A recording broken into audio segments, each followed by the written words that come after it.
नमस्कार पशुपालक मित्रांनो, पशुधन या यूट्यूब चॅनलमध्ये आपलं सर्वांचं स्वागत। जर आपण पशुधन या यूट्यूब चॅनलमध्ये नवीन असाल तर चॅनलला सबस्क्राइब करा आणि हा व्हिडिओ लाईक आणि शेअर करायला विसरू नका।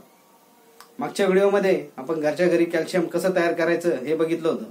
आज आपण कॅल्शियम सोबत कोणते घटक दिले पाहिजे ज्यामुळे दूध उत्पादनात नक्कीच वाढ होईल हे आज आपण बघणार आहोत। आपण कॅल्शियम घरच्या घरी तयार करून जनावराला देण्याची विधी तर बघितली, पण कॅल्शियम सोबत काय द्यावं लागतं ज्यामुळे जनावर सुदृढ राहते, त्याची पचनक्रिया व्यवस्थित राहते, त्यामुळे दूध उत्पादनात नक्कीच वाढ होते।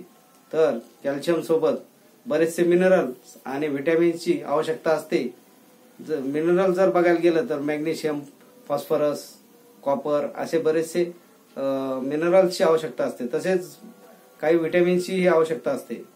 तर ही आवश्यकता कशातून पूर्ण होते तर आपण यासाठी 100 ml कॅल्शियम सोबत जर 50 ते 60 ग्रॅम मिनरल मिक्सचर, कोणत्याही कंपनीचं मिनरल मिक्सचर जर आपण आपल्या जनावरांना दिलं तर दूध उत्पादनात नक्कीच वाढ होईल।